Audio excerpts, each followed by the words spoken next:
Valentine's Day is almost here, and with it, the pressure to have great sex together with your partner. So, what should you do to meet that challenge and to survive Valentine's Day with your sex life thriving? My answer is have the most hot and productive sex conversation ever. Would you like to know how? Keep watching. My name is Helena Nista and I make videos that help you have the best sex of your life. And today I'm sharing with you the exact formula for a hot and sexy chat about sex. This particular piece of advice to talk about sex together with your partner has been passed around by therapists and all kinds of different practitioners, for such a long time that it kind of maybe potentially sounds a bit empty at this stage. I mean, you watch videos that advise you to talk with your partner about sex. Maybe you see a therapist together or separately, and they tell you the exact same piece of advice. But what do you actually do with it?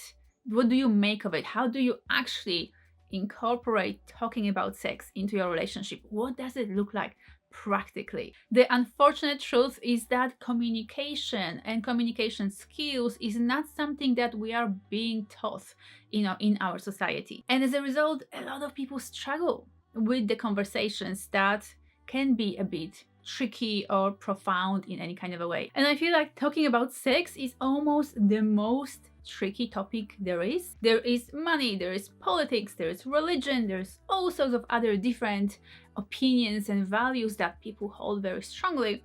But talking about sex, there's not only the taboo that comes with it, it's also just such an extremely difficult topic to talk about because it is so personal to all of us. And because it is so personal, it requires a big level of vulnerability, openness, authenticity, courage to talk about and to discuss. Besides, a lot of people feel like talking about sex is not even acceptable. We shouldn't talk about it, we should just do it and it should be fine. And if we want to talk about it, then there's something wrong with it. There are some difficulties and hence we have a problem, so don't talk about it. It's better to leave it alone. That kind of approach is obviously very problematic because it doesn't solve anything. It doesn't take you anywhere. It just keeps you stuck in the kind of sex life that you are having. And sadly, a lot of people are having the kind of sex life that is not exactly what they want, or that incorporates certain issues or problems that really can be resolved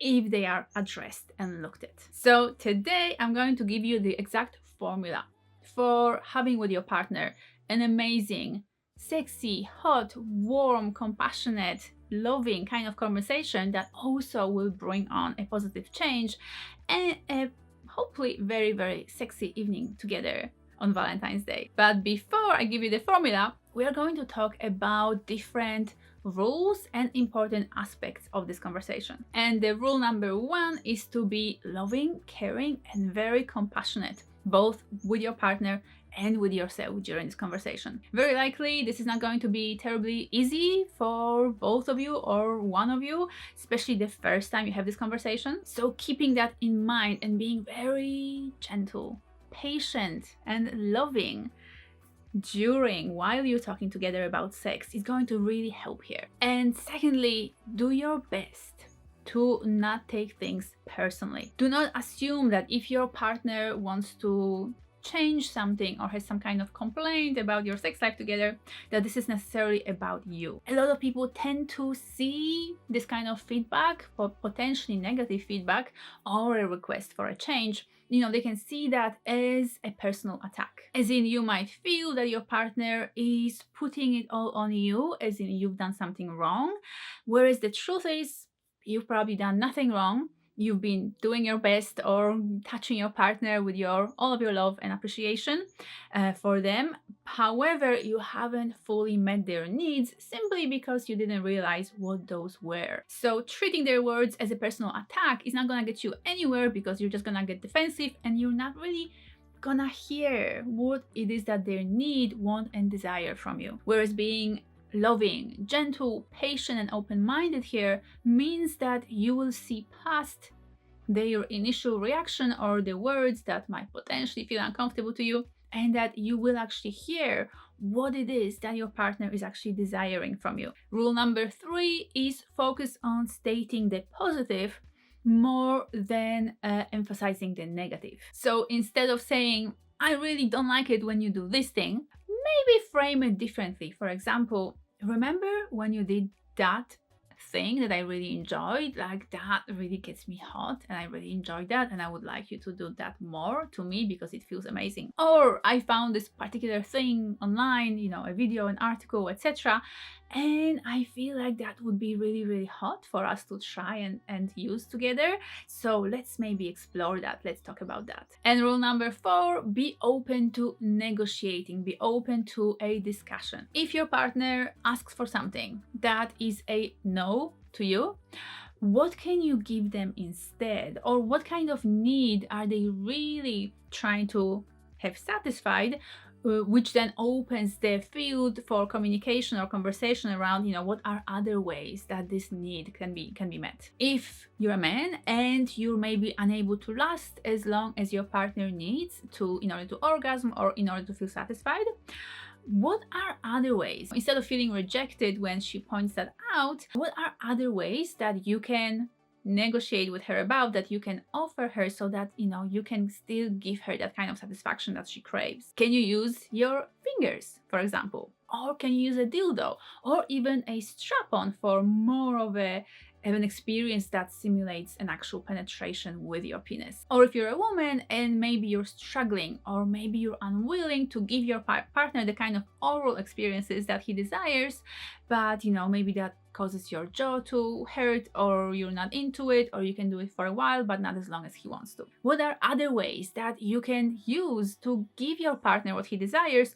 without you compromising what you want, or causing yourself any kind of discomfort during the activity? Maybe you can continue with your hands, using a lot of nice and warm, yummy lubrication to simulate the sensation of him being inside of your mouth. Or maybe you can go shopping for masturbation sleeves that will create that experience for him when you are using the toy on his penis. Don't just say no.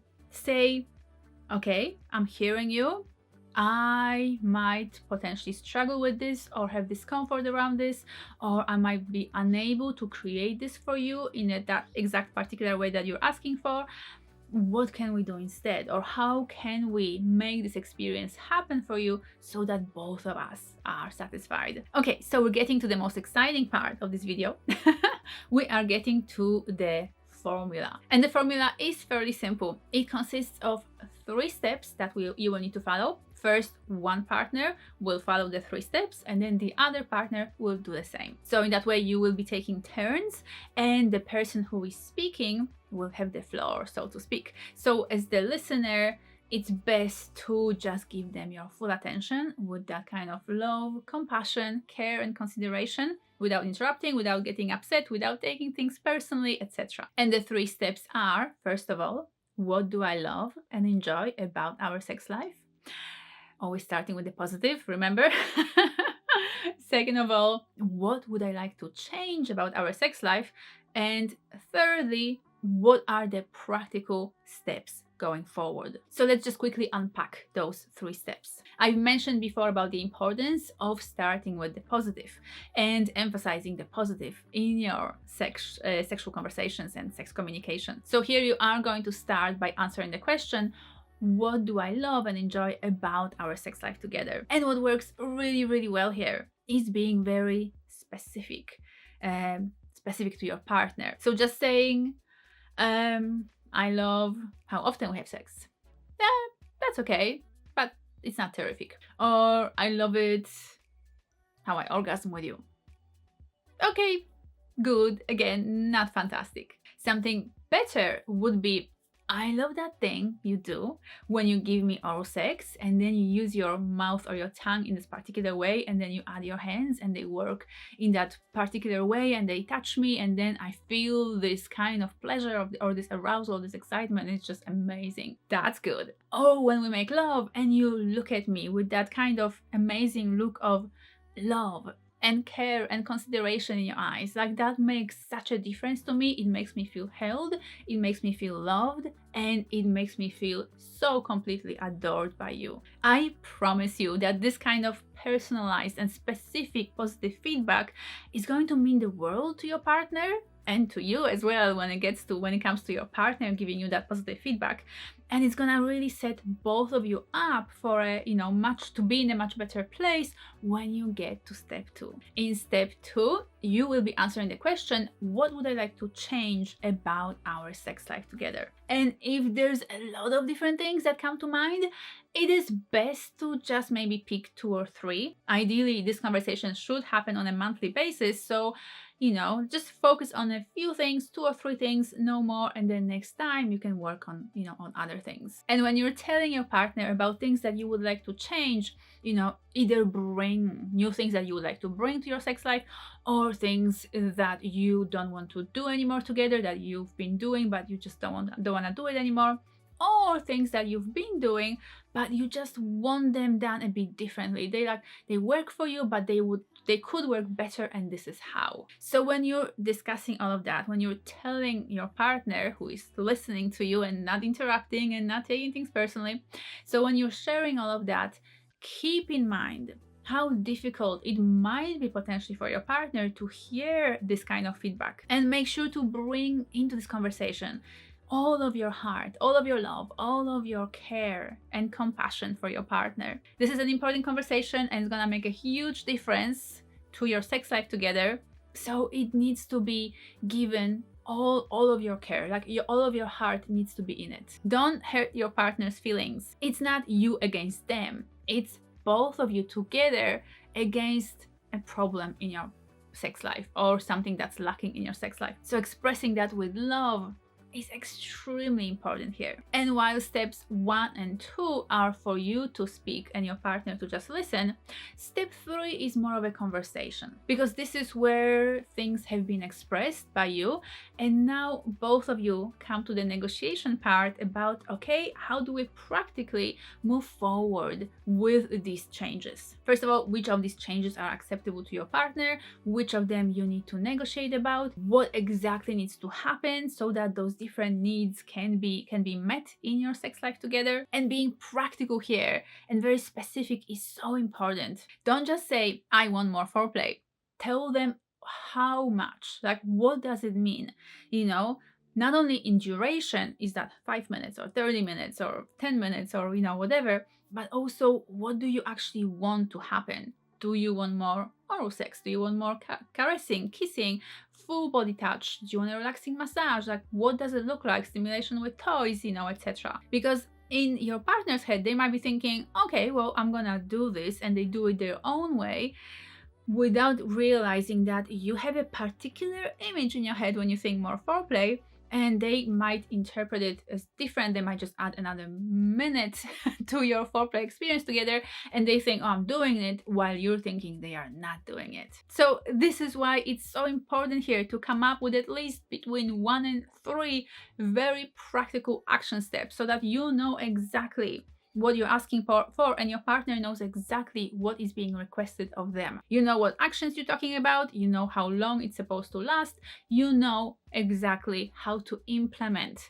these changes into your sex life together. You've talked about it, you've discussed it, you've negotiated, you've done step 3, and so now you know exactly, and your partner knows exactly how to move on and how to meet those needs and desires that were expressed during the conversation. And once you're satisfied that you've been heard, that you've completed steps 1, 2, and 3 for yourself, then you're going to switch and your partner is going to do the same. So this is when they will be expressing what they love and enjoy about your sex life while you are listening.